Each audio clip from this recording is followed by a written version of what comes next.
Hello everyone, so today I am going to be talking about how I got my period back after being without it for 7 whole years due to hypothalamic amenorrhea. So just an important thing to say at the start is I'll be talking about some of the unhealthy behaviours that I was doing that I had to change. So if you think that might be triggering for you, then please take care of yourself, maybe just skip this video. It's probably going to be a long video, so maybe grab yourself a drink, grab yourself a snack, get comfy. I'm going to be talking about all of the science behind hypothalamic amenorrhea and talking about my own experiences. Starting off with a bit of the science behind hypothalamic amenorrhea, which I'm just going to call HA from now onwards to make all of our lives a bit easier. So HA is basically the fancy term for not getting your period for at least 3 consecutive months, and as the name suggests, it's due to problems relating to the hypothalamic pituitary ovarian axis, which I will call the HPO axis for short from now on. So the hypothalamus, which is the area of the brain responsible for maintaining homeostasis, so keeping all of our bodily systems in balance and working as they should. Then the pituitary gland, which releases various hormones. And then finally the ovaries, which are obviously where our eggs are released from. So the hypothalamus releases a compound called gonadotropin releasing hormone, or GnRH, and GnRH is detected by the pituitary gland, and in response the pituitary gland releases follicle stimulating hormone, or FSH, and luteinizing hormone, or LH, and both of these hormones are required for the maturation and the release of eggs from our ovary. And as these eggs mature, they release estrogen, which is another really important hormone. This entire system of the hypothalamus, the pituitary gland, and the ovaries, the HPO axis, it's responsible for regulating our periods, and it can be suppressed by stress. So this includes psychological stress and physical stress. So things like over exercising and under eating, or a combination. So when our body or our mind is experiencing any of these stresses, the hypothalamus is basically receiving signals from the body that you are not in a fit state to reproduce, you're not in a fit state to carry a child, and so it stops producing GnRH, and therefore the pituitary gland stops releasing FSH and LH, and we stop ovulating. If we're not ovulating, this means that we're not releasing estrogen from these maturing eggs, so levels of estrogen remain low. Not getting periods puts you at increased risk of heart disease. It can cause low bone density, which eventually leads to osteoporosis. It can cause infertility, obviously when you're not having your periods, but also in the future. It can affect your metabolic functioning, and it can also have big impacts on your mental health, both being stressed by not having a period, but also these hormones are important for our mental health in various ways. A really important point to stress is that you don't need to be underweight to have HA. So if you are extremely stressed, if you're over exercising, if you're not eating enough food for your body's needs, all of these things are signalling to your hypothalamus that you are not in a fit state to reproduce, and they can lead to missing or irregular periods. So moving on to talk about my experience, going all the way back to the start, it was September 2013 and I had had a boyfriend for a few months, so I decided to get the contraceptive implant, little plastic tube that goes in your arm, and a few months after I'd got the contraceptive implant, my periods stopped, and I completely attributed my lack of periods to the contraceptive implant because that is quite a common side effect. I had only started my period about a year before I actually got it fitted, and I thought it was great to not be getting them again already. So much so, when my implant expired 3 years later, I was completely single, I had no love life, no sex life, but I decided to get the implant replaced purely because I thought it would be great to have another 3 years without the faff of having periods, because at that time I didn't have a clue how important they were. And there is a big difference between not getting a period due to contraceptives and not getting a period due to hypothalamic amenorrhea. So you might be thinking, well, if you weren't having periods because you had the implant, that's not an issue. However, throughout those 6 years, I also went through many ups and downs with an eating disorder, and I was probably very underweight for the vast majority of those 6 years. But because I had the implant the entire time, I just thought, oh, it's fine, like there's nothing to worry about. The implant is the only reason I'm not getting periods, and as soon as I get it removed, they'll come back. But really, in reality, throughout those 6 years, I probably would not have been getting periods whether I had the implant or not. It could even be possible that it wasn't the implant that made them stop initially, and that I just happened to get it fitted around the time they were going to stop anyway due to the side effects of my eating disorder. Now, my eating disorder is a story for a whole other video, and like I said, there were many ups and downs throughout the way, but fast forwarding to 2019, so 6 years after I'd had the implant fitted, I was at the lowest weight I'd ever been and realised I needed to do something about it, so I set out on a mission to gain weight. By this point, I'd realised that periods were a really important indicator of health rather than just being an inconvenience, and my implant was due to expire in the September of 2019, but I decided to get it removed a few months early in June because I wanted to be able to use my periods to see when I was back to being a healthy weight for my body. I wouldn't say at this time I was really focused on getting my period back. I was more focused on gaining weight, and I assumed that within a few months of gaining weight and within a few months of getting the implant out and my hormones all going back to normal, that my periods would just come back. So this gets to one of the first things that's really important to do for overcoming hypothalamic amenorrhea, is being a healthy weight for your body and with a healthy amount of body fat for your body, because estrogen is stored in our body fat, and we also need a certain amount of fat to support a pregnancy. Even if you're not wanting to get pregnant, if our weight and our body fat falls below a certain set point for ourselves, this can suppress that HPO axis. In addition, being underweight is just a stressor for the body, and this can cause something called hypercortisolemia. So this means that you've got consistently high levels of cortisol circulating in your blood. So you've probably heard of cortisol, that's the stress hormone, and if we have high levels of cortisol in our body, this suppresses the HPO axis. It means that GnRH is not released, and then all those other subsequent hormones that we need to get periods are also not released. Regardless of your weight, so even if you're not underweight, if you're not eating enough food to match the activity levels that you're doing each day, this can also cause the release of cortisol and the suppression of the HPO axis.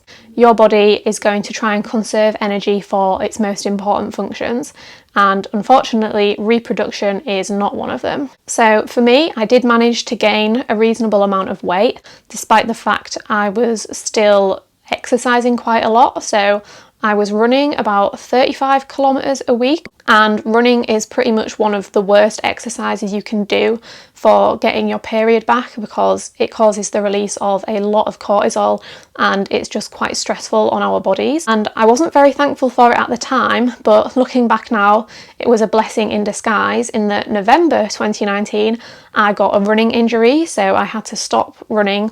The injury persisted for a few months, but since then I've just never gone back to running purely because I realised it was not doing me any good with trying to get my period back. Then in March 2020, I had a bone scan and was diagnosed with having lower bone density in my spine. Not having your period, it can really damage your bones. Estrogen plays a really important role in the growth and the maturation and the turnover of our bones, and most of our bone mass is acquired in our 20s. So if you are a young woman and you're not getting your periods, you're missing out on the most important time and one of the only chances you've got to build up your bones. Then we get to May 2020, and it had been almost a year since I had had the implant removed, and my periods still had not come back.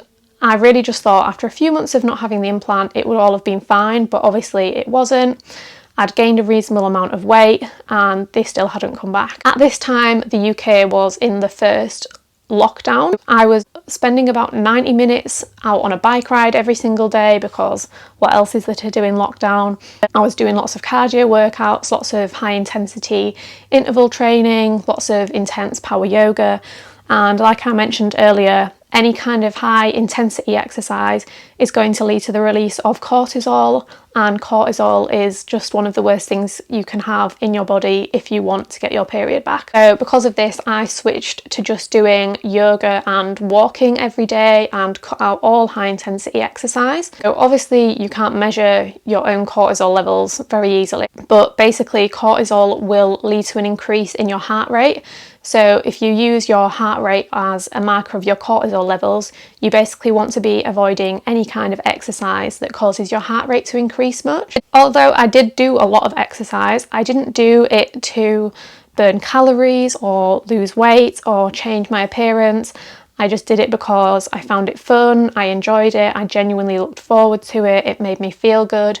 However, on reflection, I definitely did have a very unhealthy relationship with resting. So I found it so hard to take time to relax, to sit still, to chill out, because everything I'd seen online or heard on podcasts was like, movement is good for you, you need to move, don't sit down.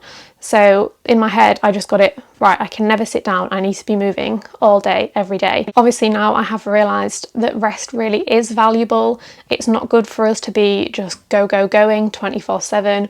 We do need to take time to reset, to recharge, to rest, to give our body a chance to recover. In June 2020, I then went back to work, so things started reopening again after lockdown. Before lockdown, I used to cycle to and from work, so it's about 20-25 minute bike ride each way. But instead of cycling, I got lifts from my parents, so I would either walk there and then get a lift home, or get a lift there and walk back, depending on what my shift was. So instead of 2 25-minute bike rides, it was 1 50-minute walk each day. And when I was at work, I actually spent my entire break relaxing and chilling out rather than eating my lunch and then going for a walk around town. I spend the entire day on my feet as part of my job anyway, so I definitely didn't need to be going for a walk on my lunch break. So it got to October 2020, it had been about 6 months of me not doing any high intensity exercise, doing no cardio, no cycling, and I still hadn't got my period back. I knew deep down there were still behaviours I was doing that were probably not doing me any good. The main one would probably be that I was waiting a long time before having my breakfast after waking up on a morning. So I always get up between about 4 a.m, 5 a.m, and I would do my morning routine, I'd do an hour of yoga, do various stuff from my to-do list, and then finally have my breakfast anytime between 8 a.m. and 9 a.m. So I was going a good 4 hours at least without breakfast on a morning, and obviously doing yoga within those 4 hours. I also have my evening meal very early just because I go to bed very early.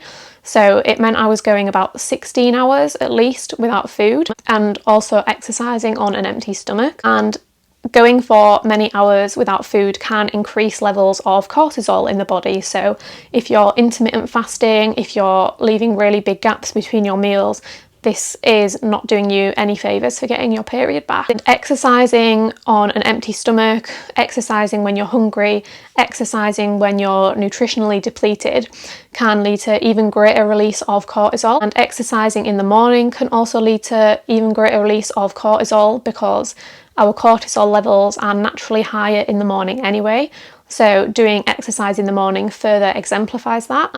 I'm definitely not saying you shouldn't exercise on a morning, but if you're going to, you should definitely be eating beforehand so that that spike in cortisol isn't increased even further, and you should be trying to make it less intense exercise as well. So at first I just started off really small. I found it really difficult to bring myself to eat early on a morning, so I was starting off with just like a rice cake with peanut butter, which is obviously not making much difference whatsoever compared to the energy deficit I would have been in from overnight and doing that yoga. And so I built it up gradually, so now I'll have like a bagel or some crumpets or some banana bread with lots and lots of nut butter every single morning before I do any movement on a morning, and always within an hour of waking up. And then after I've done my morning routine, I've done my yoga, I'll then have my bowl of porridge, once again with plenty of nut butter on it. So that brings me to another related point, is that I massively increased my intake of healthy fats around this time. Eating nut butter, nuts, avocado, hummus, tahini with every single meal without fail, making sure every meal had some source of healthy fats in there. I've always eaten like a reasonable amount of fat. It's not something I've been scared of eating, but I definitely wasn't making a conscious effort to include it with every meal. And I also used to view nut butter as like a special treat that I would have on my porridge once or twice a week. Now I have nut butter at least twice a day, and no bowl of porridge is complete without nut butter on it. So get on the peanut butter if you want to get your period back. Fats are important because they are needed for our body to produce estrogen and progesterone. I know for a lot of people, not eating carbs can be a factor which contributes to them not getting their period, because low carb consumption can once again lead to an increase in cortisol and suppression of the HPO axis. But I knew that carbs were definitely not an issue for me. Like, I live off porridge and bread, so that was not something I needed to change. Another benefit of eating extra fat is that I used to get hungry on an hourly basis. I would have huge crashes. Like, I would eat and then feel fine, and within an hour I'd just absolutely crash and feel starving hungry again. And now that I'm eating plenty of healthy fats, I can go for like 4 hours between meals and my hunger just builds up gradually. I used to eat about 8 times a day, and now I eat about 4 times a day, and my energy levels are so much more stable. So I would definitely encourage you to eat a lot more healthy fats. Another thing which happened in October 2020 is that I started a yoga teacher training course which completely changed my life. So we had a module on restorative yoga. It helped completely change my perspective on the value of rest. It taught me that it's something really important. It is something that's beneficial for our bodies. It's not a waste of time. It's something that we all need to be incorporating in every single day. If we're always moving and we're always on the go, we're going to get stuck in our sympathetic nervous system, which is that fight-flight response, one that's likely associated with cortisol release, one that's not good for your period. But if we spend time resting, we can tap into our parasympathetic nervous system, which is all about rest, digest, reproduce, all those important housekeeping functions. I started doing a lot more relaxed yoga. I started doing restorative yoga sessions, really listening to my body and honouring its needs. Sometimes my yoga will be a fiery 1-hour yoga practice. Sometimes it's just me spending 20 minutes in child's pose and that's it, and that is absolutely okay. So I definitely still do love movement, but I have a much more healthy relationship with both movement and rest now. The yoga teacher training course also helped me handle my mental stress more. So that's another thing that can release cortisol if we're mentally stressed about things. But for me, it's my fear of dogs that causes me a lot of mental stress. So I'd be out for a walk and, as I've mentioned in previous videos, would just start to really panic. I'd always be on the lookout for dogs.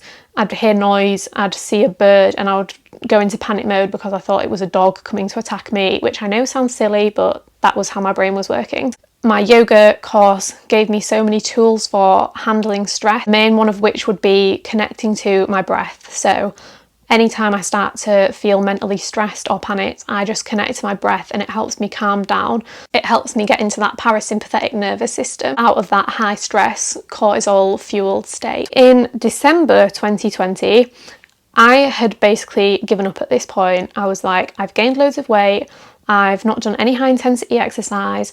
I'm eating loads more food, loads more fats. I'm eating on a morning. I've still not got my periods back. So I was really fed up of having to rely on my mum and dad to get lifts to work and for having to walk in one direction. I just wanted to be able to hop on my bike, be at work within 20 minutes, have the freedom to just get there and back. I felt like a burden, always having to ask for lifts. So I did start cycling to work again, even though my periods had not come back at this point. But I did cycle very slowly.